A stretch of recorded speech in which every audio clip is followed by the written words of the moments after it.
Students, welcome है आपका मेरे चैनल में, जिसमें हम कोर्स पढ़ रहे हैं लीड पीसी यानी कि learn, enjoy and decode physics concepts.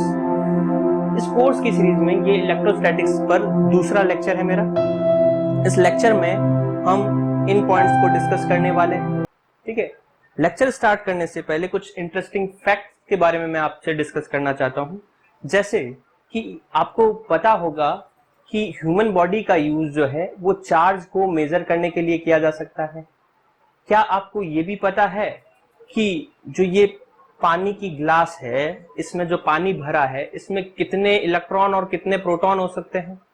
क्या आप अंदाजा लगा सकते हैं कि इसमें कितना पॉजिटिव चार्ज और कितना नेगेटिव चार्ज होगा? क्या आपको इस बात का अंदाजा है कि 1 कूलम चार्ज कितना होता है?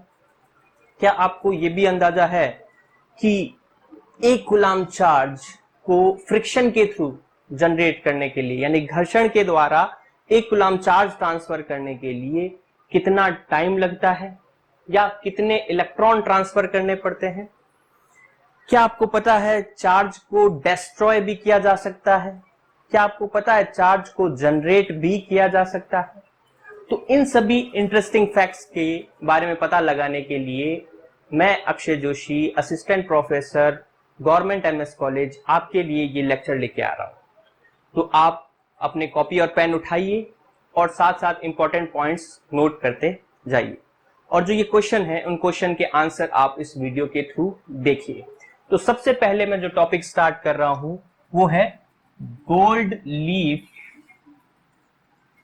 इलेक्ट्रोस्कोप। गोल्ड लीफ इलेक्ट्रोस्कोप यानी कि हिंदी में इसको बोलते हैं स्वर्ण पत्र विद्युतदर्शी।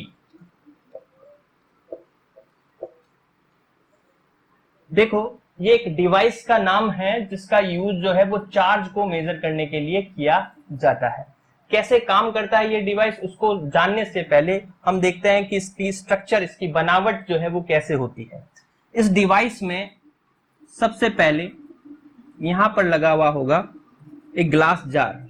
एक ग्लास जार होगा या प्लास्टिक का जार होगा, कोई भी इंसुलेटिंग मटेरियल है उसका एक जार होगा।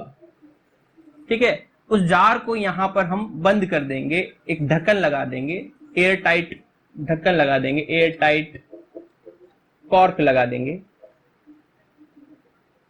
जिससे कम से कम एयर इसके अंदर जा पाए।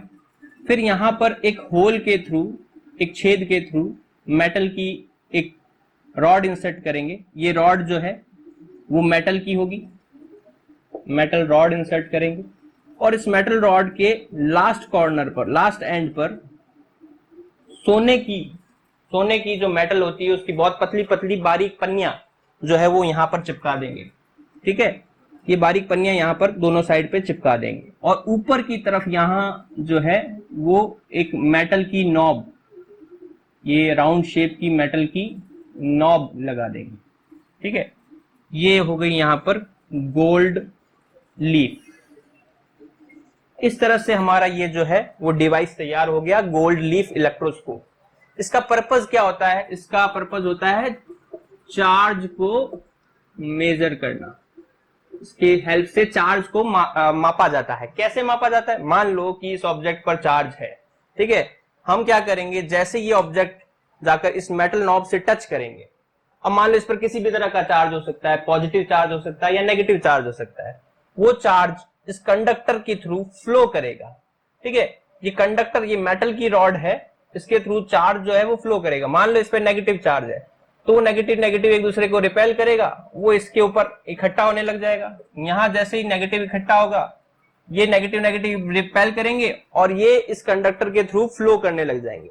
आपने फर्स्ट लेक्चर में पढ़ा था कंडक्टर वो होते हैं जिसमें फ्री इलेक्ट्रॉन होते हैं, तो ये इलेक्ट्रॉन यहां से फ्लो करने लग जाएंगे और फ्लो करते करते इन सोने की पन्नियों पर आ जाएंगे।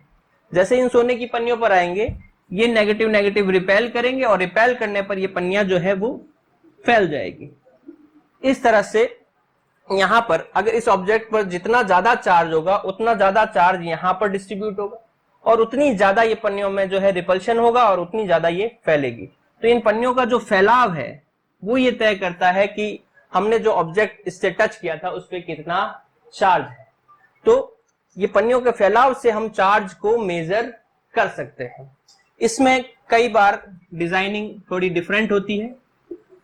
उसमें यहां पर जो है रॉड के साथ में 2 पन्नियां ना लगाकर 1 पन्नी लगा दी जाती है, ठीक है। और जैसे ही हम यहाँ पर कोई दूसरा चार्ज ऑब्जेक्ट टच करेंगे, टच करने पर वो चार्ज यहाँ फ्लो करता हुआ रॉड पर भी फैल जाएगा और इस पन्नी पर भी फैल जाएगा। तो इस पॉजिटिव मान लो इस पे पॉजिटिव चार्ज था, वो पॉजिटिव चार्ज फ्लो करके इधर आ गया, ये पॉजिटिव को रिपेल करेगा और ये पन्नी जो है वो फैल जाएगी। इसका फैलाव जो है वो चार्ज को मेजर करेगा, ठीक है। तो इस तरह से गोल्ड लीफ इलेक्ट्रोस्कोप काम करता है। तो सेम इसी तरह से हमारी बॉडी भी चार्ज को मेजर कर सकती है। तो पहले आप अगर ये डायग्राम बनाना चाहते हैं तो ये डायग्राम आप अपने कॉपी में नोट कर सकते हैं और इसकी बनावट जो है वो आप ये जो पॉइंट्स दे रखे हैं उसके अकॉर्डिंग ये पॉइंट्स आप नोट कर सकते हैं।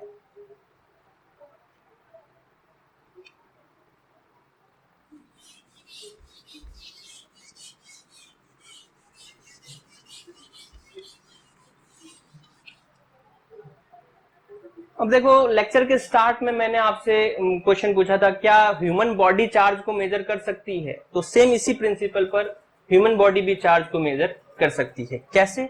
मान लो कि हम किसी इंसुलेटिंग स्टैंड पर खड़े हैं, ठीक है। ये हम किसी इंसुलेटिंग स्टैंड पर खड़े हैं और हमारे हाथ में जो है वो ऐसी सोने की 2 पन्नियां हैं, ठीक है। हमने 2 पन्नियों को इस तरह से पकड़ कर रखा हुआ है, ठीक है। और फिर हम क्या करते हैं, अपने हाथ में कोई डंडा पकड़कर या सीधा अपने हाथ को किसी ऑलरेडी चार्ज ऑब्जेक्ट, कोई एक ऑब्जेक्ट जो है वो पहले से ही चार्ज्ड है, उसको टच करते हैं।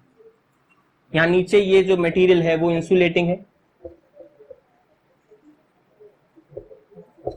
ठीक है। जैसे हम इसको टच करेंगे इस ऑब्जेक्ट का चार्ज फ्लो करके हमारी बॉडी में आ जाएगा, क्योंकि हमारी बॉडी भी क्या है, कंडक्टर है, और वो इन पन्नियों पर आ जाएगा। जैसे इन पन्नियों पर आएगा ये पन्नियां फैल जाएगी, ठीक है। तो इस तरह से हम अपनी ह्यूमन बॉडी के थ्रू भी चार्ज को मेजर कर सकते हैं।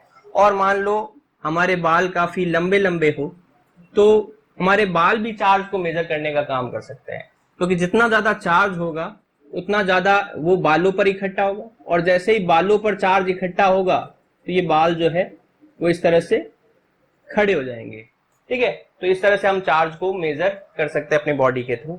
आप ये क्लिप देख सकते हैं। इस क्लिप में जैसे कि ये जो व्यक्ति है, ये जो पर्सन है, ये सेम यही डेमोन्स्ट्रेशन शो कर रहे हैं जिसके थ्रू वो चार्ज को मेजर कर रहे हैं, ठीक है। तो ह्यूमन बॉडी भी चार्ज को मेजर कर सकती है।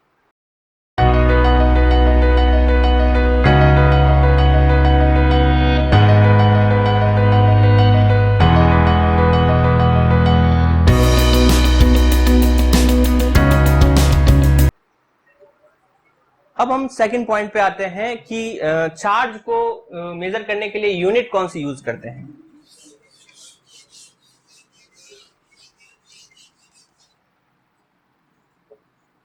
Unit to measure charge.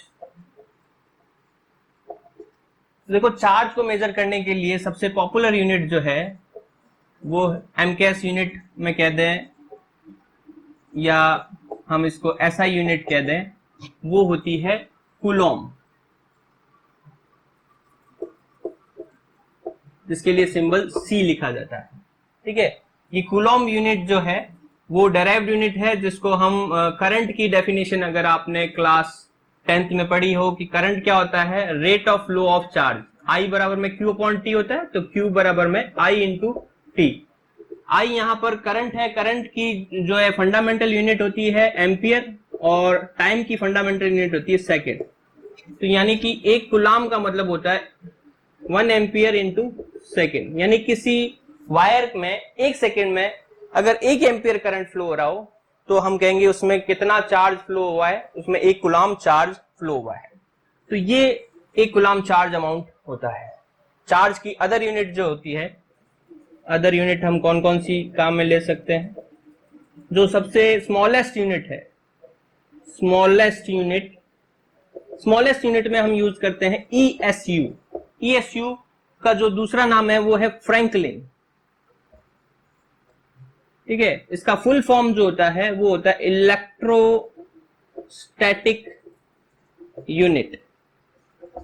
ये सबसे स्मॉलेस्ट यूनिट होती है चार्ज को मेजर करने की। कितनी स्मॉल होती है, तो आप इस बात का अंदाजा इससे लगा सकते हैं कि एक कूलाम में 3 इंटू 10⁹ ESU होते हैं। मतलब एक कूलाम चार्ज कह दो या 3 इंटू 10⁹ ESU, एक बराबर बात हो। इसको ऐसे समझें कि 7 जीरो लगने का मतलब होता है करोड़।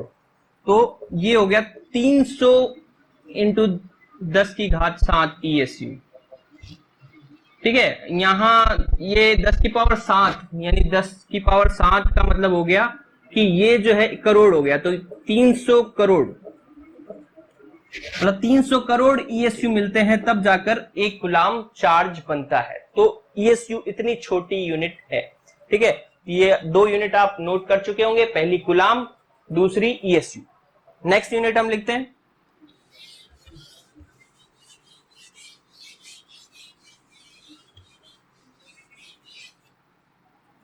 नेक्स्ट यूनिट होती है EMU, जिसका दूसरा नाम होता है एब कूलाम।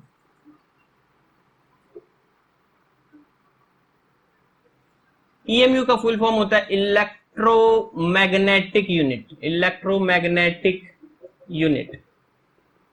ठीक है, ये जो है कूलॉम से बड़ी यूनिट होती है। इसमें क्या होता है, एक EMU का मतलब होता है 10 कूलॉम चार्ज। एक EMU में मतलब 10 कूलॉम चार्ज होते हैं। ठीक है, इसके अलावा अदर यूनिट कौन सी होती है, इस यूनिट को हम CGS यूनिट मान सकते हैं। ये चार्ज की CGS यूनिट है। ठीक है, इसके अलावा कौन सी यूनिट होती है, एक जो है लार्जेस्ट यूनिट, जो सबसे बड़ी यूनिट मानी जाती है, वो होती है फैराडे। चार्ज की सबसे बड़ी यूनिट जो है वो फैराडे। उसमें क्या होता है, 96,500 कूलॉम होते हैं। तो 96,500 कूलॉम मिलाएंगे तो एक फैराडे बनेगा। ठीक है, ये डिफरेंट डिफरेंट यूनिट है चार्ज की। इसके अलावा चार्ज को मेजर करने के लिए हम प्रीफिक्स का यूज कर सकते हैं, जैसे माइक्रो कूलॉम, मिली कूलॉम, नैनो कूलॉम।